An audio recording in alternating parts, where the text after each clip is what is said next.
we just please keep this on topic, guys? The topic would be, No one's asked a question yet. are we going to deploy Vegeta to the Middle East for the conflict there with ISIS? James, Teen Beat Magazine, what's your question? Yes. Are you a Team B? Who inspired you to go into voice acting? I'm going to let Chris answer that one first. Who inspired me? I stumbled into voice acting. Voice acting was nothing that I even knew was an option. When I was a kid, we didn't have the internet, so we were easily fooled by things. Like, I really didn't even think about the fact that cartoon characters had voice actors that made those sounds. To me, they just came with those voices on them. And I'm not sure everyone even does think about that. They just watch it and they accept it for what it is. Sure. So if anything has surprised me, anything has inspired me, it's been the fact that I was lucky enough to be offered a job as the voice director for Dragon Ball very early on.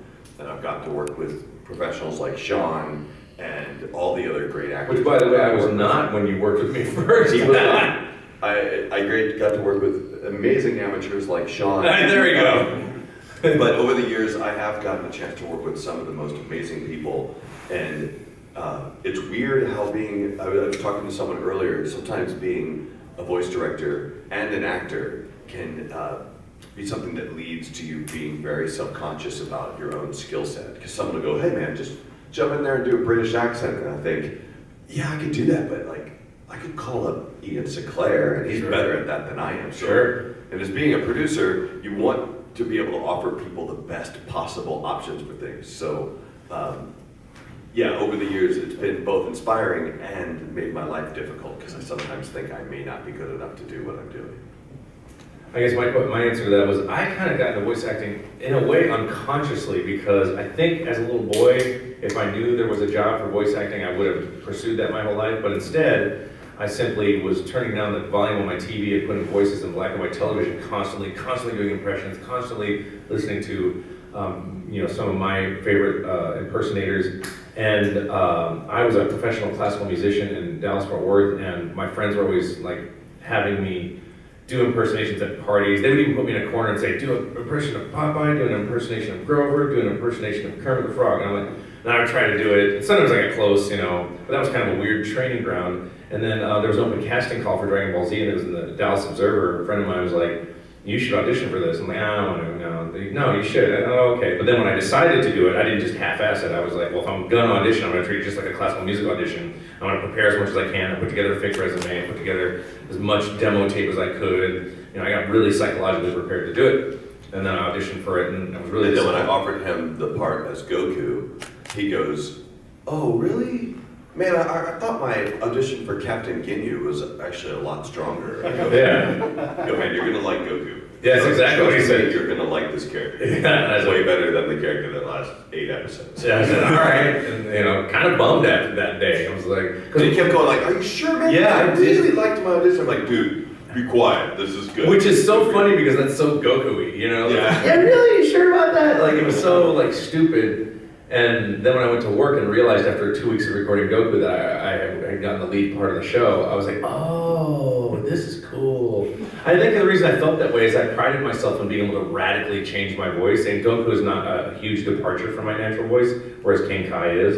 And when you came into the show in the late 60s, Late something about the 60s. year, but in the late 60 episode numbers, Goku wasn't necessarily the lead in the show. True. Because it was in that moment where Goku's gone and they were Yeah. trying to fight off the Ginyu Force. And I didn't know. I thought, So you just show up and kick Raccoon's butt. yeah, and it was just, so that's, and the reason I say unconsciously is because once I got into the booth, I remember thinking, wow, this really feels like home. So I feel like I had a dream to be a voice actor that I didn't know I had until I got in the booth, which tends to be a theme for me. Like, I got to work with Frank Welker on Scooby-Doo for a Scooby-Doo thing recently, and I did not have a dream to work with Frank Welker, but I remember when I got to the session and he showed up and I realized who he was, and I started bawling in front of a co-star who I didn't know, because I just apologized to Jason Spizak. I said, I don't know you, but I'm gonna cry now. And I didn't realize until after the session that I had a dream to be, with that kind of actor professionally, and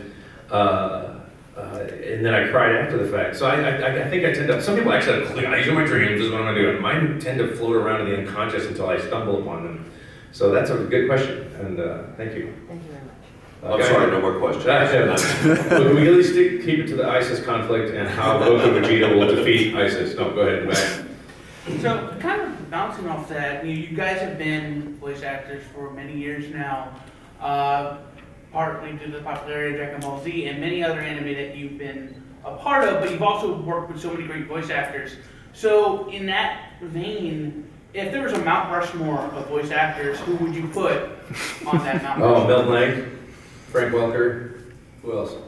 Unless you want to replace those two with people. I don't know.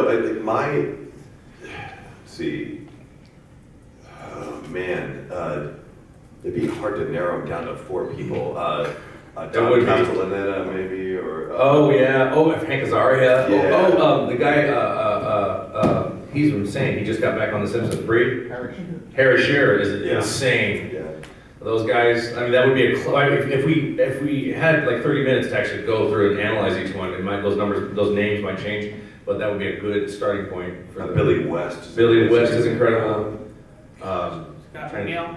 What's that? Scott McNeil. Scott McNeil, he's great. Yeah. Scott McNeil's amazing. Great guy also. Todd Haberkorn. Hey guys. No. You could put his face on there because it'd be a lot smaller, and then you could fit more people in there. True. Yes, or are you asking him something? Yeah, it looked like you were looking no, at someone I- else to ask a question. Are you... Sorry, I interrupted you. As far as directing, how do you get other people to be into character? How do we get that? Well, first of all, I mean, Chris has directed a lot more. I was only an ADR for 3 years, but I did have struggles because I was a new director, and after about a year of directing, I kind of figured out some things that Chris probably knew all along. I think being very, to get people into character, I think actors tend to be generally very insecure, so making them feel really comfortable about their choices and trusting them is very important. If they're having trouble getting into character, depending on the character, I try to use a lot of imagery or anecdotes that they would relate to. Because we tend to know them personally a little bit. If it's a new actor or actress, ask them questions to see what they're not getting. Chris, can you help me out here? I mean, that's kind of where I go. If you cast a show well, you don't actually have to spend that much time getting people into character because you have already chosen people who are very good at doing that.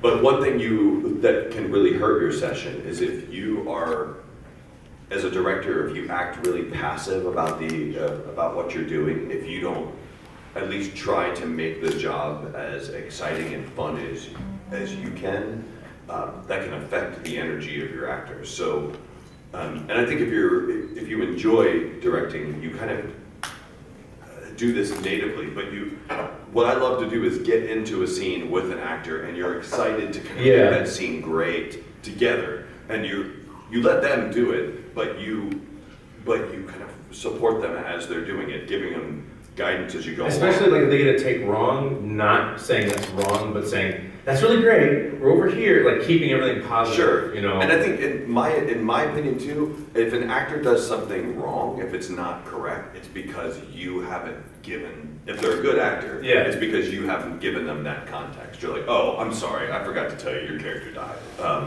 And that's why they're injured right now. So to me, it's really about just keeping the sessions fun and inspiring and casting good people. That's it. I hope that's helpful. We should let you pick, because I'm gonna start forgetting who I picked. Hi, I'm from Cosplay NYC magazine. You're with who magazine? Cosplay NYC magazine. Oh, cool. We've been going around getting pictures of tons of the cosplayers around. How do you two feel when you see people like all the Dragon Ball Z cosplayers, the YuYu Hakushos that are walking around? And have you ever thought of cosplaying? I've decided that if I just made a decision the other day, like, my girlfriend cosplayed as Chi-Chi once when we first got together, and it was not for sexual reasons. It was Halloween. I just wore an orange Goku thing. Not for sexual she's in the room, by the way. And so I hope I didn't embarrass her, but I just want to make a joke. But I just decided recently that if I were gonna cosplay, I would totally cosplay as a Witcher, because I'm so into that game right now. For sexual reasons? Yes, for sex. There's a lot of sex in that game, and it's hilarious sex, by the way. But yeah, I would cosplay as a Witcher. That would be cool. I don't know what I would cosplay as, but I can guarantee you that it would be something very comfortable. Yes, because these The cosplay. ones I've seen that are just super elaborate or hot or whatever, like, and not hot in a sexual way, hot in a why are you wearing all latex kind of thing. And Those are the ones, like, so of all the characters I played, I'd probably do something like Alex Louise Armstrong, because I wouldn't have to wear a shirt or something like that. But it's been funny over the years of doing this. I remember when I first started working on coming to these conventions in the late 90s, everyone was dressed up. Sorry, can Sean have a couple minutes? This happened to me, by the way, this exact same thing happened to me. We're having dinner with the Toei Animation and Masako Nozawa, the voice of Goku in Japan, and I put too much soy sauce in my dish, almost in that manner it spilled, and the president of Toei goes, "You use too much soy sauce." In broken English, and I was like, cringing, sorry. But Masako did compliment my ability to use chopsticks efficiently, so I was because I'm very good with chopsticks. She was, "You use good chopsticks." Yeah, she told me I was amazing. So she might have been lying. Actually, there was a moment during that dinner actually when, like, literally a single drop of soy sauce was dropped on Masako Nozawa's shoulder during the dinner, and I'm not sure how public knowledge this is supposed to be, but it's okay. It wasn't anything offensive, but like the waitress came by, and this is probably one of the most important people in all of Japan, came by and like tipped the tray, and a little bit of soy sauce got on her very complicated colored shirt, and you would have thought that they were going to have to shut that restaurant. Yeah, because 4 or 5 and a people SWAT team. "I'm so sorry." It's like people were waiting in line with rags going, "Oh!" Yeah, the whole crew. They were very upset sorry. that they had. It was It was scary adorable, moment. scary and adorable, but yeah. We- But I just looked somebody at this was phone. shocked. I wasn't trying to be, but it started. The screen changed, and I was wondering if whatever recording device you were using. Oh, maybe the power shut off. I was afraid that whoever's recording with this, it had stopped, but I think it was just because your charger was done, and I just wanted to. I'm not trying to mess with your phone. You got a text from your mom. Yeah, it says all home. But yeah, when I was first doing this, cosplayers were fascinating to me and really, really weird. Like, it was Yeah. very strange to me. But now, And there weren't a lot of Gokus or Vegetas at the time. not as many. But now I recognize so many of them. And on top of that, I don't even notice them hardly anymore. Because they're all become so good and we become so used to them that it's not even unusual to me Yeah. anymore. Like, when people aren't in cosplay, it's more unusual. It's true. I kind of feel the same way. We see lots of Gokus now, and they're getting better and better and better. And a lot of guys are like not just like, oh, I'm gonna dress as Goku, but like I'm totally out of shape. Oh, I've been working out for 6 years to look like, and they're like huge, and they look like Goku. Yeah, and they did it just because of the got show. contacts in and Everything. Yeah, it's impressive. They go all the way. I think the woman earlier today was using her cleavage as pectoral muscles on the Super Saiyan 4 Goku. Yeah. Yeah, it was kind of disconcerting. I'll tell you, as a somewhat overweight voice actor, it's always strange to me when people come up to me and go, "Man, Dragon Ball Z inspired me to be a level 8 black belt in karate." Yeah. I'm like, man, it hardly inspired me to go to work, dude. Yeah, I got inspired a few years ago to start karate, and I studied for a couple of years, and I only quit because I moved to LA and hadn't found a proper teacher yet. For sexual reasons. For sexual reasons. And I had the weird experience of being in class, and my kias, you know, when you have to say kia, Shotokan karate, sounds so much like Goku because I can't help it. And there are a lot of fans in the class, and I remember doing a move going, kia! And then the person next to me is going, like they're so geeking out, and I'm like, I'm trying to work out here. So that was a fun experience. We allowed to talk about Revival of Frieza? Oh yeah, Yeah, we're here to talk about that. Yeah. All right.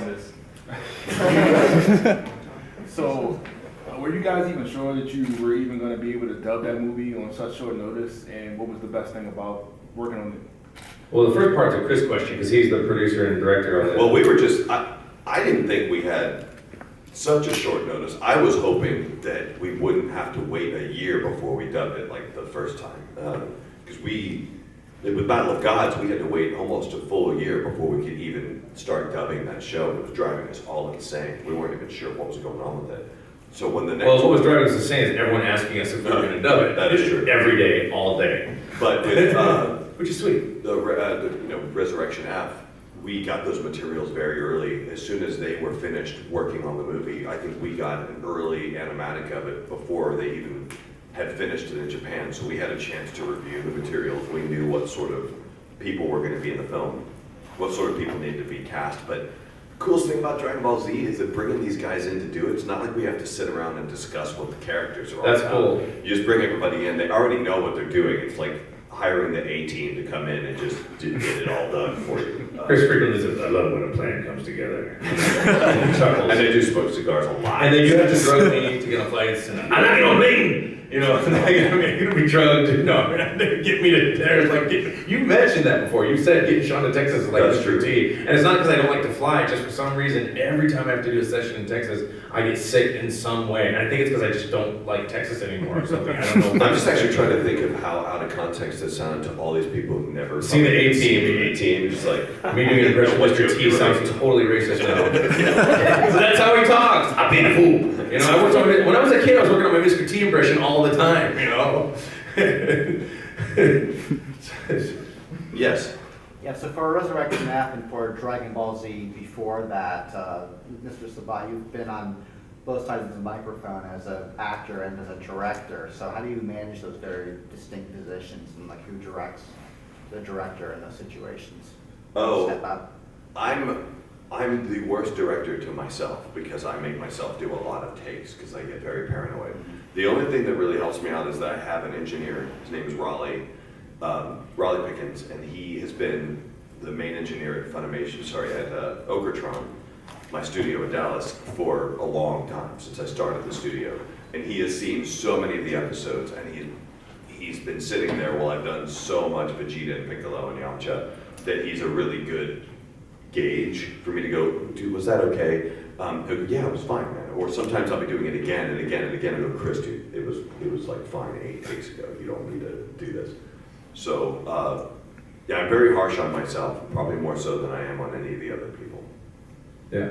Oh, and as for me, I had a rule when I was ADR directing that I would not cast myself on parts for that reason. However, every once in a while, I would just have extra ancillary parts that I just could not get cast, and I'd be able to the studio at 3 in the morning.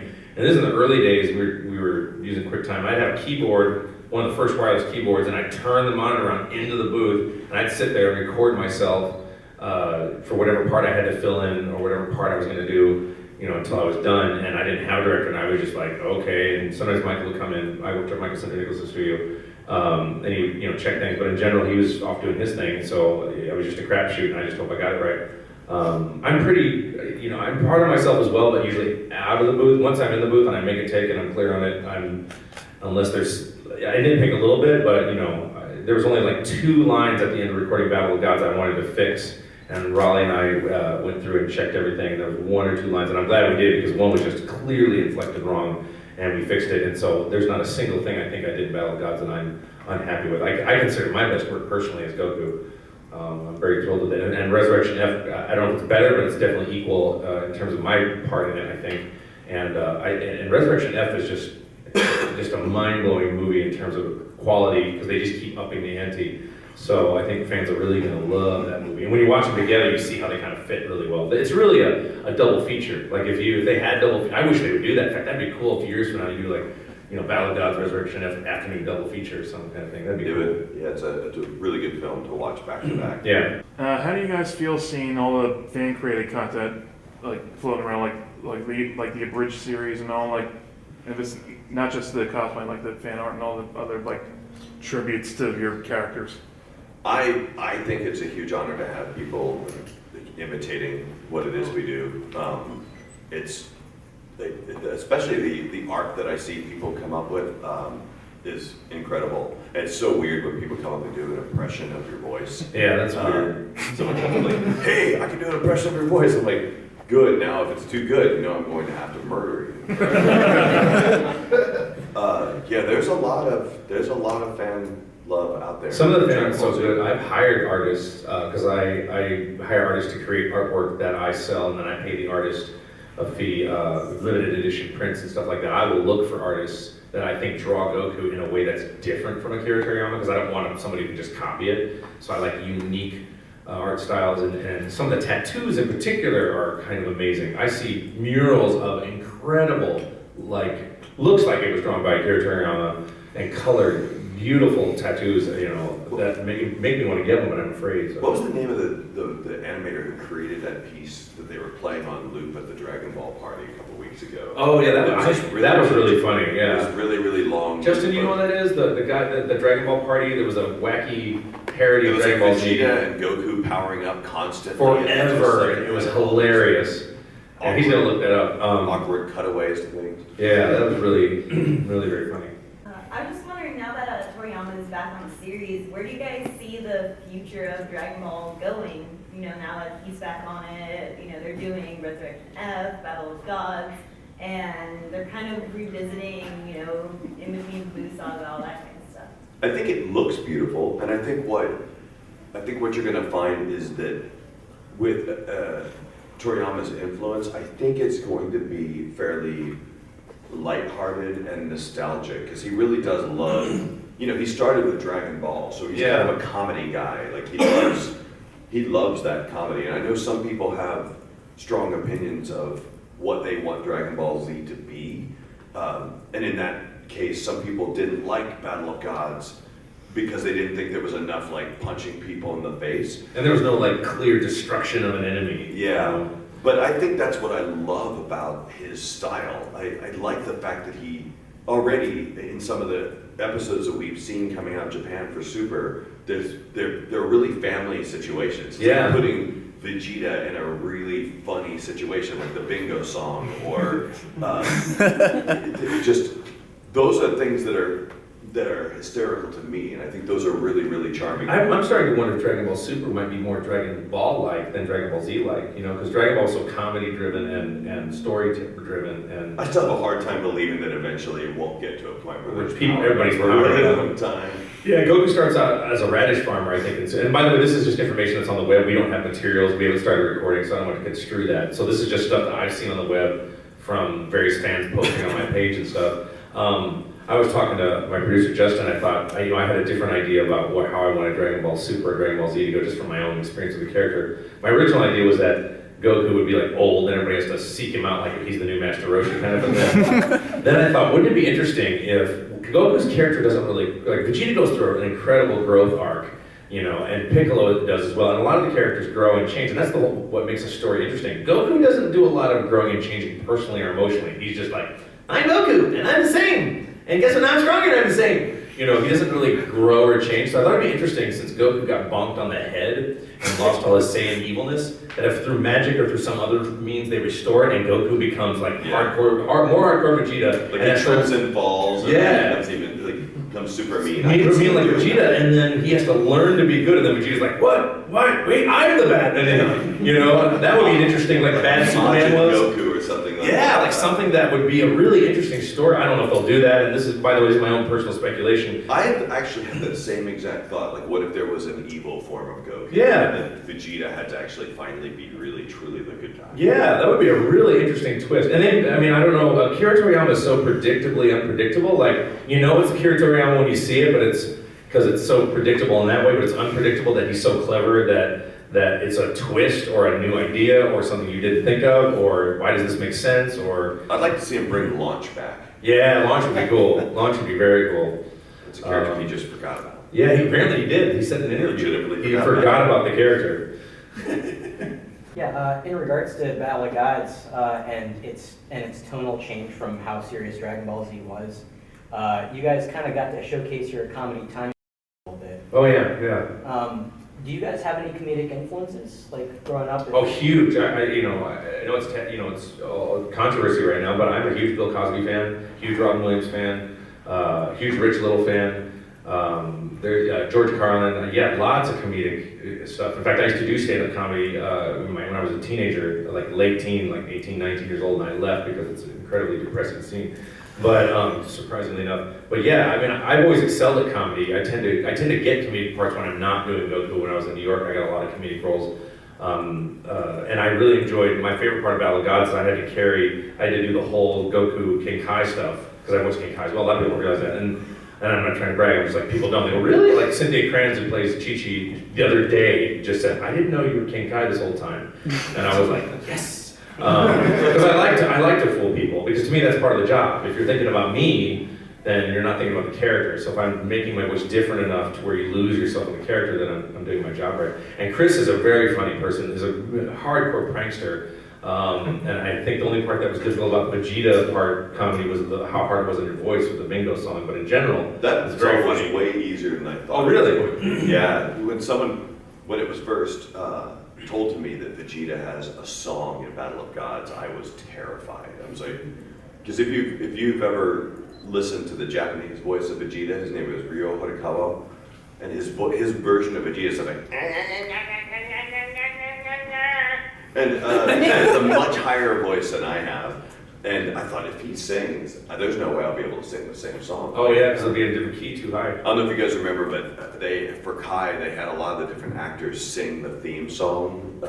And Sean sang one of them, and somebody else sang some of them. I think Justin did. I think Drake you did. even sang one. Didn't of you them. do yours real funny? What'd you do? I did. Mine's never been released because mine's just. Didn't you do like a country singer or something? Yeah, I couldn't take it seriously because it just wasn't a song that I was capable of singing. It was just too high. It was too high of a song. It's a tenor. I'm a lyric baritone, and that's at the top of my range. Oh man, yeah. It was. I had to sing it like an octave lower, so just sang it. So I was having to sing it all down here, and it sounded really funny. I just ended with a hell yeah. And never saw the light of day. One of these days, hopefully we'll just have it as an extra feature somewhere. Yeah. Another question for the. Yes, sir. Out of the thousands of characters you've played, which ones do you feel more connected to, and which ones do you feel more connected to? Well, I appreciate you thinking that I played thousands of characters. Only 100. Now, I don't know if I played 100, but I played a lot of characters. Emotionally, I feel Goku is so synonymous with who I am and what I do that I often forget that I play the character. It's kind of like, you wake up and I'm Sean, and I feel as comfortable, living in my Sean world as I wake up, put on my pants, whatever, Sean, and it's no different. Other characters are a stretch for me. What was the question? Wait, how do I feel about what? Wait, sorry, I go down on you. What? Like your personal feelings towards the character. My personal what? Your personal feelings towards the character. Toward the character. Goku, I have a lot of affinity toward Goku because of what he means to people. And it is not, I've said this over and over, it's not the funnest character to play, only because you have to talk like you're on cocaine all the time, and everything's happy, and then you can scream a lot, and you don't have a lot of emotional depth. I'm jealous of Chris and Eric Vale and Mike McFarlane, who play more fun characters. I don't think Mike McFarlane's character is so incredibly deep. It's not deep, but it's funny. Like Mike is a master Roshi and Yajirobe. And I find those characters, they're not deeper, but they're definitely funnier. And so for me, Goku is kind of in a separate little emotional space that is very, very personal to me, and this is my first audition. It changed my life. There's a lot emotionally attached to it that's very different than from everything else I played. So, like playing Batman in The Dark Knight Rises, I had to voice match Christian Bale for iPad, the cheesy one. So, no, it's a good game. It's a good little game. And that's a big character that I want to play. You did the other day? Yeah. Yeah. The guy we got to sound like Morgan Freeman, like he sounds almost if you get to the Morgan Freeman, he sounds almost exactly like him. He does. And yeah, he's amazing. And so there's a lot of different emotional attachments to different characters depending on what they are. But Goku, I think the point I'm trying to make is that any emotional is completely in a different bubble that's separate from all that, and it's very special to me. So yeah, it's hard to compare any character I've played to Vegeta. Really, every other character I've played has been at most a few months worth of work, but Vegeta has been literally 15 years of playing the same guy, and you just can't shake that, man. Like it's something that cannot be compared to. And it's looking like I may end up doing this voice for the rest of my life. Like I joked at Comic-Con that I'm just gonna have a grave, and my gravestone's just gonna say 9,000 on it with an arrow pointing down. Like I just got a text from Raditz. He says Goku makes a sandwich. Fox's ADHD theater. What are you talking about? That's What you asked me to look up. Oh, what I asked you to look up. I am so clueless. I'm surprised this guy and that girl even deal with me. I'm amazed that I can, even tie my shoes in the morning because I'm so clueless. I'm usually deeply lost in thought. I think we answered the question, right? Or are you done? I'm sorry. One Piece Podcast, your Zoom has Unzoomed. Unzipped, it's now dead. So you're gonna have to get this audio from one of your friends. You're gonna have to just remember. You're gonna have to buy the audio from one of the other news organizations. They're gonna charge you. Welcome to that, man. They try to cockblock you. No, you can't have the story. So, what are we doing next? And then after that, you okay? And bouncing off of that, what roles that you have done do you feel people may not know about, or people are underappreciated by people because all your bigger roles garner so much more attention? Chrissy, I'll let you answer this one first because you've done a lot more anime. Man, I've been so lucky. I play a lot of people who are really cool. I know people really like a lot of them. And it's not because of me, it's just I have a deep voice that sounds neat on really cool people. Let's see. I wish that more people liked the show Sergeant Frog in America. I play a guy named Giro in Sergeant Frog. And I know that sometimes at anime cons, people know who that is, but I just think that show could be far more successful than it is in America. I love playing Giro on that. I think the episodes are far more international than you would think they are. They're all genuinely funny. They have great parody in them. I've heard a lot of great things about that show. God, it's such a funny show. I would watch, it's gonna be the first show I introduce my daughter to, because there's nothing. Are there butt bubbles in it? Yeah, you probably are. My daughter made up a word for fart. It's called butt bubbles. She's 4, right? Yeah, she's 4. But she's had that word for like 2 years now. It's adorable. And yeah, that's definitely something I'd like to see people watch a little bit more. Let's see, another show that I'm trying to think. All the other ones I'm thinking of get a fair bit of attention. That's the one that I'm surprised people don't like more. There are a lot of characters I play that people aren't aware that I play, because I am trying to change my voice so much. A lot of people still don't know I play King Kai. A lot of people don't know I played Lucario in Mystery of Mew. I played Shokunabo in the previous incarnation of Teenage Mutant Ninja Turtles, which is like a crazy monstery voice. A lot of people didn't know I was playing the Batman thing in Dark Knight Rises. And I'm happy about that because, like I said, it's when people try to compliment me, say, I heard you in there, I'm like, I'm not. I want you to believe that, I'm this character. There's some characters in Yu-Gi-Oh! GX that they're not aware of, like Dr. Billion Prowler, Ojama Yellow, and Greiger, and stuff like that people don't realize I play, which is all fine with me. I'm trying to think if there's any in particular voice that I wish. Oh, I was Tetsuki in Giant Robo, which is a really cool anime. OVA, I think it's the OVA or it's the feature film. I don't know. I know people freak out a lot when I've told them that I'm Kuwabara in YuYu Hakusho. That's true. It's a show that they kind of forgot that they even watched all the time. Yeah. Until it's brought up recently. That's true. So those are some, yeah. And yes, you. Yeah, you've gone through your favorite characters and things like that, but in the future going forward, is there anything you'd like to do, or even in the past, anything you wish it was you that got that part? I mean, for me, now that I'm in LA and I'm auditioning for more American cartoons, I really want, and I did this on Kappa Mikey, which is an American cartoon that did okay on Nickelodeon. I thought it was underrated. It was a funny show because the whole show's an anime parody, so it was very funny.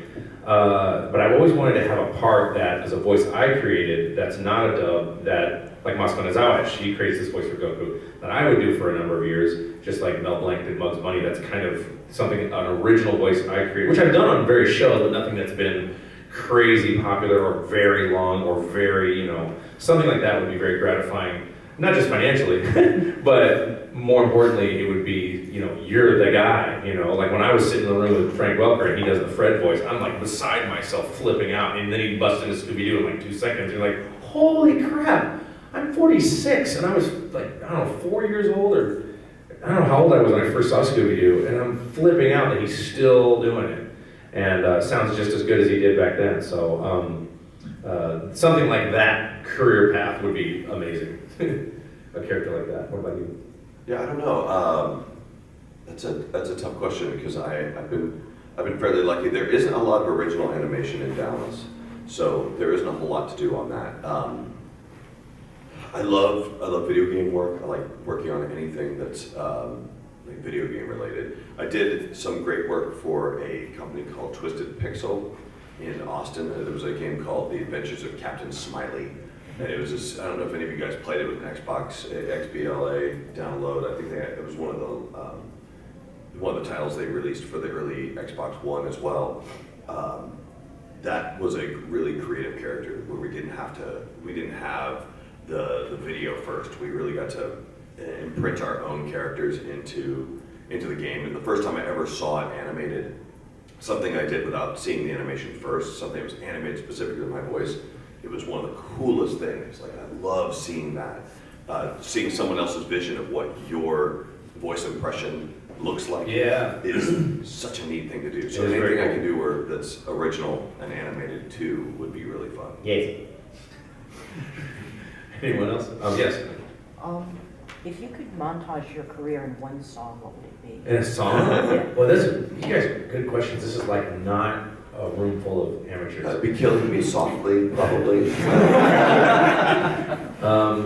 Sending of Clowns, maybe. Gosh, that is a song that represents my career. You Can't Touch This. Well, my career, Ice Ice Baby. Too cold. Is it free? Any suggestions? I don't know. What? What? Turn down for what? Turn down what? Turn down for what? Turn down for what? I don't know that song. I'm not familiar with that song, but I bet it's good. The Brady Bunch theme song.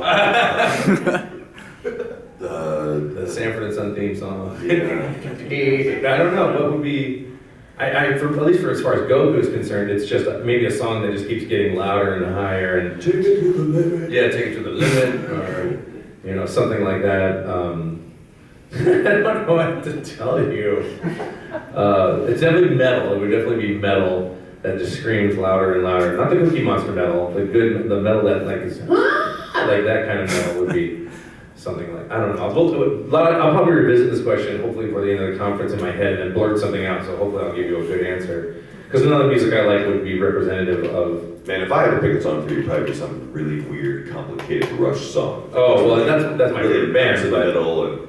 The marathon. That would be it. If you mentioned the Rush song, I'm thinking of the lyrics of that song. Yeah, that marathon by Rush would be probably something always fires a light that gets in your eyes. Like it's all about running a race and being tired and hard and miserable, but you still go, and it gets harder. And if you burn out, you gotta hold on until you finish the race. It's all about a marathon. That would probably be representative of my career. Thank you for asking that question. That was such a breath of fresh air from the average questions we get for a room full of fans, as much as I love them.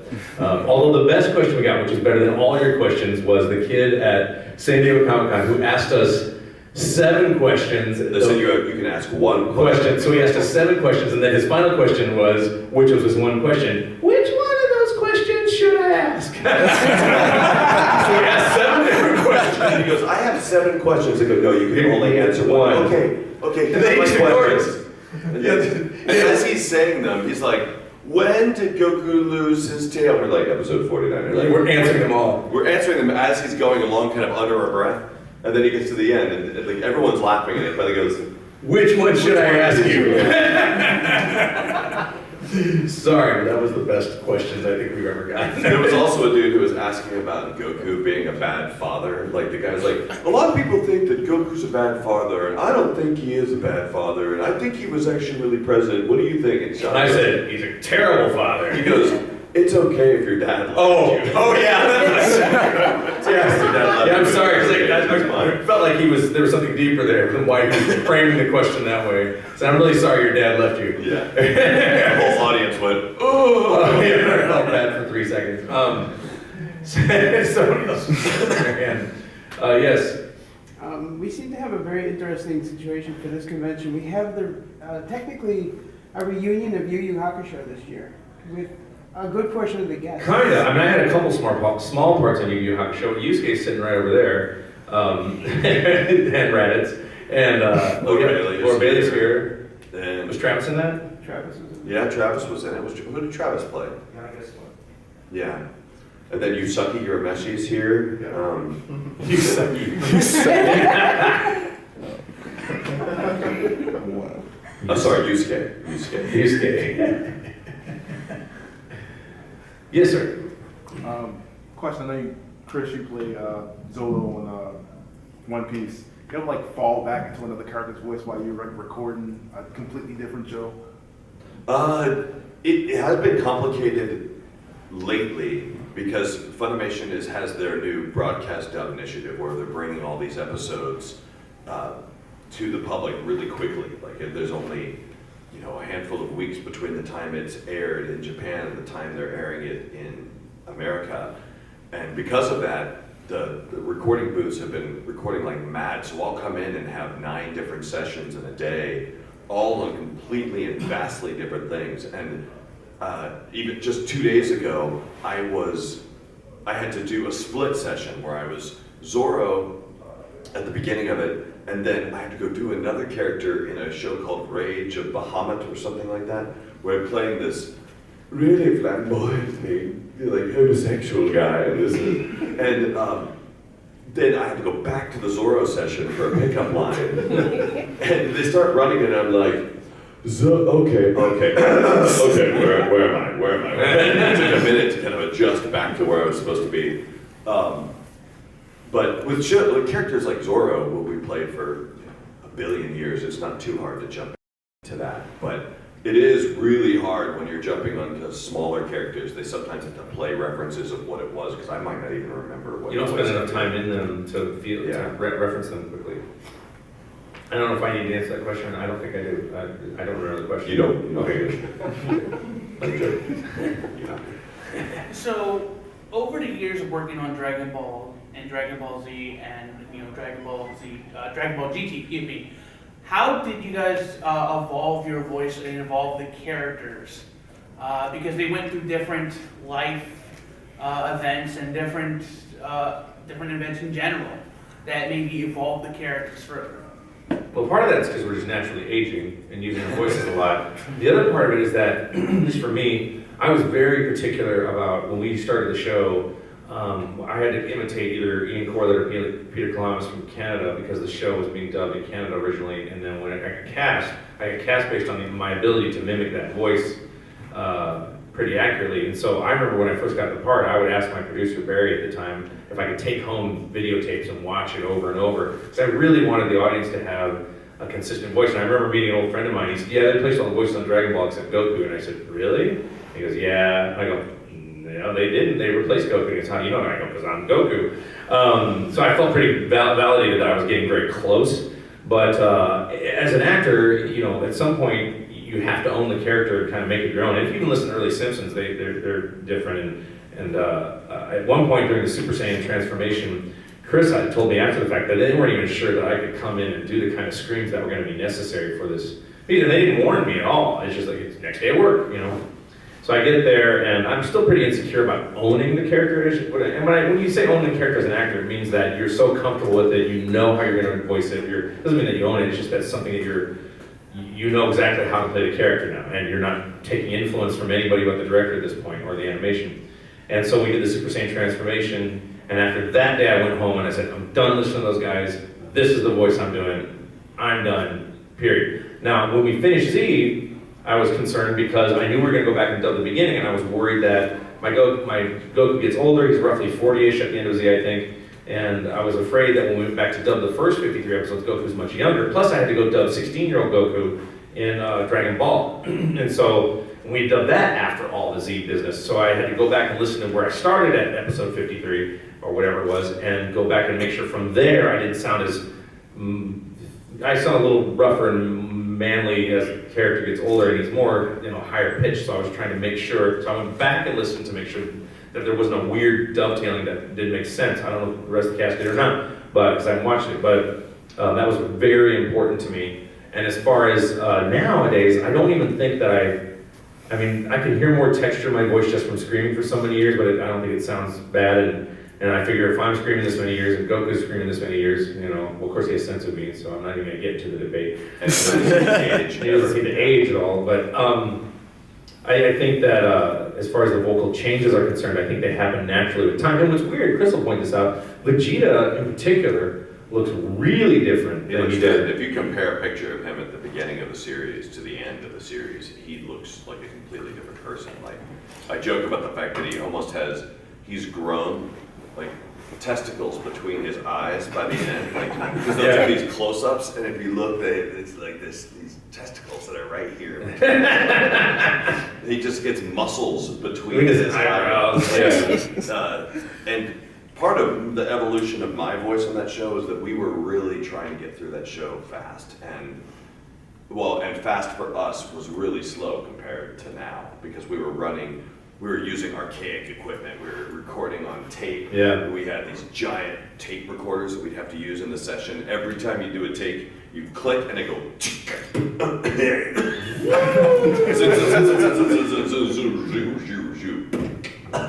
And then it would start rolling, cranking back up, play, and then once you were done with the take, if you didn't, like, I would ask for a lot of wild stuff, which means like, hey, just read the line one more time, read the line one more time, read the line one more time, even not to picture, because as soon as you press stop, for whatever reason, it would just freeze. The whole system would freeze. And sometimes it would freeze for like 30 seconds, sometimes it would freeze for 8 minutes, sometimes it would freeze for 10 minutes, and if you touched anything, it would just freak out. So you just had to let the system do whatever it was gonna do. And I remember, and if you decide to leave the room and you didn't catch it after it would unfreeze, it would start going, oh, you're not working on me anymore? I'll just rewind the tape all the way to the beginning. Yes. And if that happened, that took another 5 minutes to fast forward back to where you need to go. It was very slow. So part of the evolution of my voice as Vegeta was first uncovering what Vegeta was going through, because as we were dubbing this, we were experiencing the series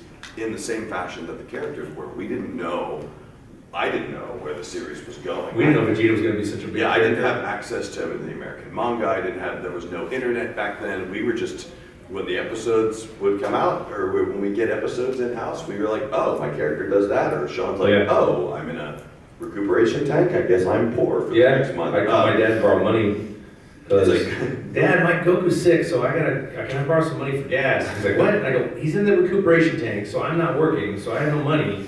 So can I borrow money? He would laugh. I thought it was so funny that I had to borrow money because Goku was sick. There was a point during the middle of the series where my Piccolo and my Vegeta were starting to sound very similar to one another, because my voice was just so incredibly damaged from having to do all that screaming for both of those characters.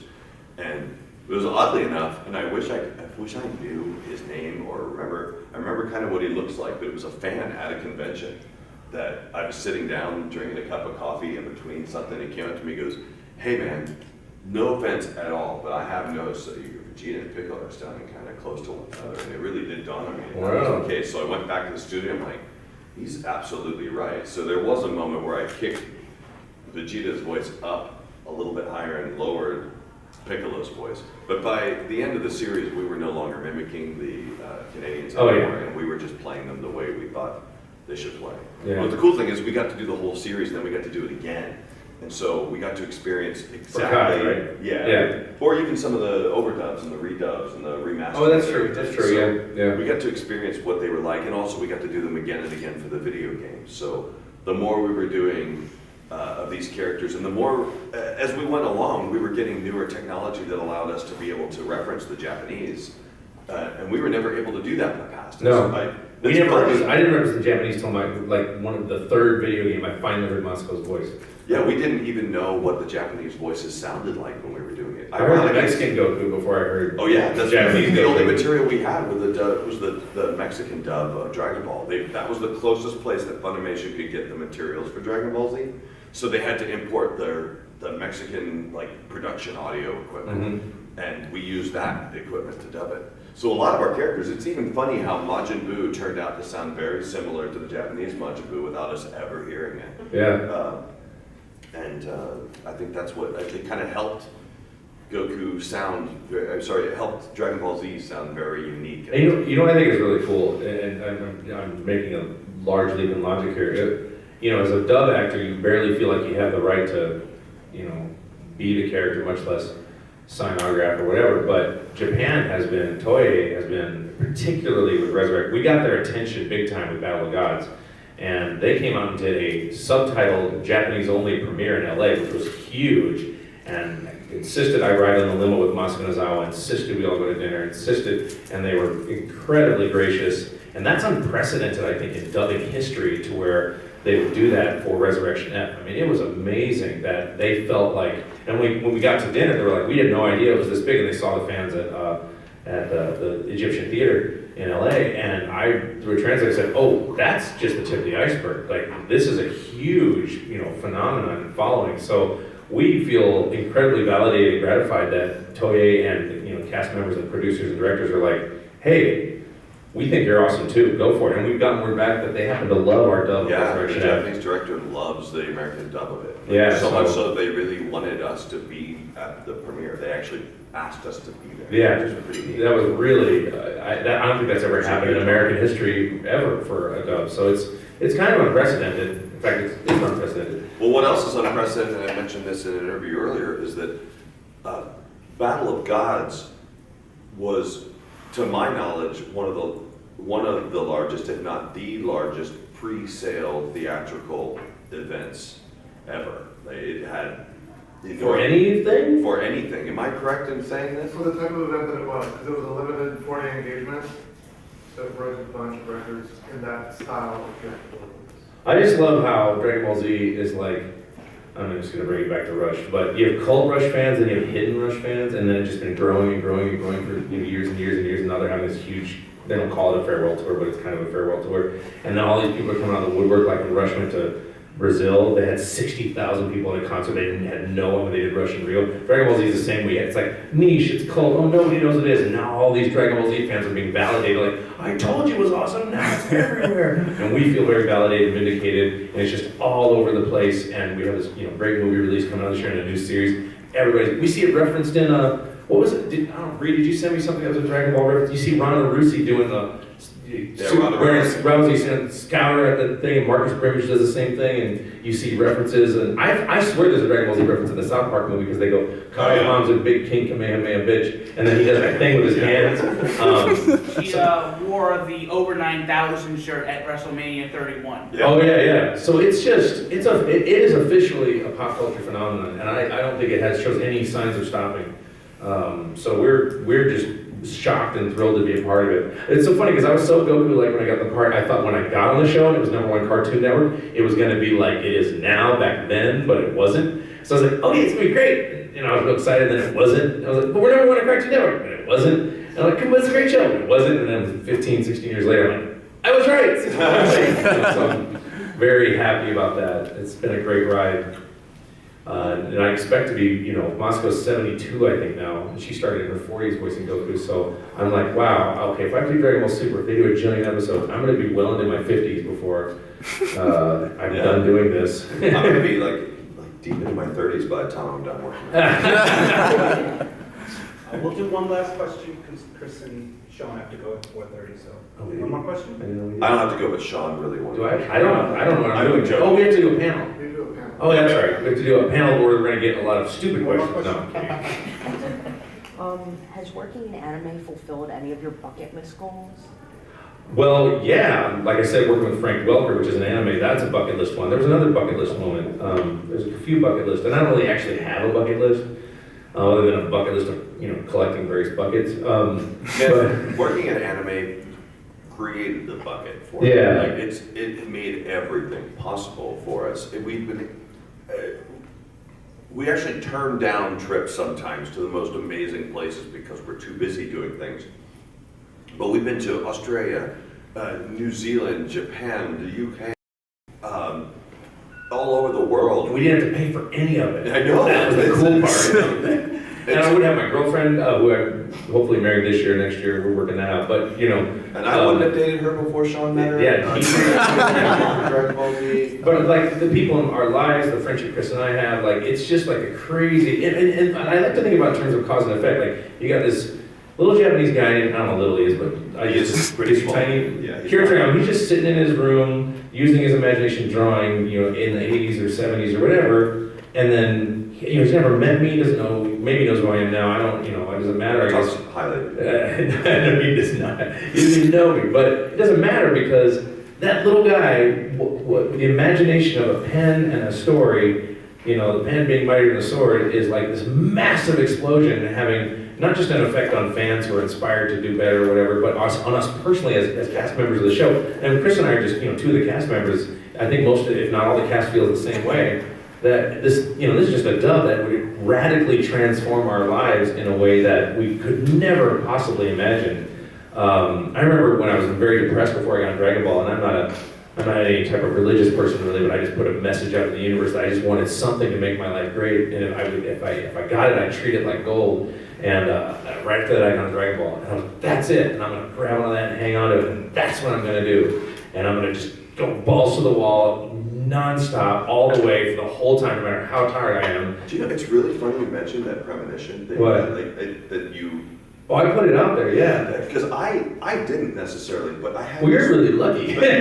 But I had this really weird premonition, like before I got the job on Dragon Ball. It's funny you mentioned that, it just reminded me, before I got the job on Dragon Ball, I was dating this girl and I was in college, and she really wanted me to move with her. She was gonna study opera in Chicago, and she said, you should move there with me and go. I'm like, I can't do it, I can't go. She said, why can't you do it? I was like, I feel like I've got to stay here for some reason. I feel like I can't leave. And it might have been because I just didn't like her. But there was something that made me not want to go. Like I feel like something's going to happen, and I really need to stay here for it. And it was not but 6 months later that I got the offer to work on Dragon Ball. My thing was roughly the same time period before that. And the only thing that's similar to me, and this is after I got on Dragon Ball, I stayed in New York. I was living in New York for 10 years, working on for kids and working at various jobs. And I had always had this quest that I didn't feel like my career could go anywhere real until I had the right partner. That was just real important to me. And I had and then you met me. And then I met Chris, and now we're really excited about this Supreme Court decision. Sexually. But then I stayed in the New York area, and my income was going terribly because the industry was drying up there, and I was living in a shit apartment. And I worked on a lot of stuff, but everything was drying up, and I just felt like I needed to stay for some reason. And I met Bree, and then I was like, okay, now I can go do what I need to do. And it's a very similar story that I was waiting for the right person while I was in New York, and I was towards the end of my time in New York. It was getting really rough for me. Like it was good for a while, but once everything started tanking in 2008 with the economy, 4 kids started tanking because they were having financial trouble. For a number of reasons, and I was working on doing 36 different voices and 6 different shows down to 1 voice on 1 show, and I worked at every animation studio in Manhattan practically, and I was not getting work even though I was good because nobody was making any new animation. And so I waited, and I didn't have a demo the whole time, I didn't have an agent the whole time, and then after doing all that work, when I met Debbie Derryberry, the voice of Jimmy Neutron, she was like, why don't you come to LA and join the union, make some real money. And because I waited, I had all this material to choose from to make my demos, and then I cut my demo together sitting in an apartment in Philly with Bree, and then I went to LA, and I've been there for 2 years, and it's been very successful for me out there so far. So there's definitely a lot of mystical things that go on. My producer just sent me another funny image. What is it? Oh, yeah, okay. So he sent, okay, sorry. I thought this was related to the panel. We'll talk. Sorry, that's why I looked at my phone. But yeah, there's a lot of mystical, and Chris and I's friendship, it's weird, because I'm more like Vegeta in our friendship. He's very happy-go-lucky, and I'm pretty grumpy. And he's very tolerant of me, and the kind of battles and stuff, there's a lot of art paralleling life, at least in our lives and in my personal life. I feel like I'm more Piccolo than I am Goku. Oh, yeah, I'm just picked that as I'm a more reference relaxed point. and I can hear everything. Yes, that's true. It's more relaxed, you hear everything in terms of his playfulness, And I can be that playful, but once I get pissed off, I just forget it. I hate that about myself, and I like admitting it because I feel like it's the only way I can change. So, but our relationship has had very similar. I feel like, what I think about? I feel like you've been constantly trying to get me to be good, like Goku's been trying to get Vegeta to be good this whole time. Like, I'm just going to give you shit until you're good. That is true. And it's a beautiful and annoying thing, but I love him for it. And it is, and I step back from it and realize it, but in the moment I'm all pissed off, Yeah, Sean has a tendency to get really angry about stuff that, in my opinion, is not that something Right. you should get angry about. And instead of making it easier for him, I sometimes like to kind of just poke at it a little bit just to see what would happen. And then I go Super Saiyan. It's like, all right. No, I do. I have this terrible temper. Sexually. So yeah, watch Resurrection F. Thank you. No. I feel like that's our talking points, and we totally skip, which I don't care. It's fine because you guys have great questions, and it all matters, to the Dragon Ball universe. So we're happy. I think we're wrapping. Yes, we're gonna wrap. This has been great. We've never done a press conference before, and we're so appreciative, I think, that there are so many news organizations that were interested in talking with us, so thank you. Thank you very much. And you guys did not have crappy questions, so trust me, Chris is really tolerant, but like, I walked in an interview once, like, these questions better not suck or I'm walking out of here. I like the last thing, because I'm so tired of really inane questions. You might have asked one of the most deep questions I've ever heard. In terms of mixing music with it. So these questions have all been really spectacular, and it's very... You come to the panel, ask those same questions. Ask the same question. They interrupt the guys asking stupid questions. And, no, the kids are sweet, but they oftentimes are so little, they're like... I have a feeling, I have high hopes for the Otakon panel. I do, because they're hardcore fans, yeah. They're going to ask the good questions, yeah. It's not going to be any neophytes, I don't think. No, there's not going to be any of that. So, thank you so much. You guys are great. Thank you.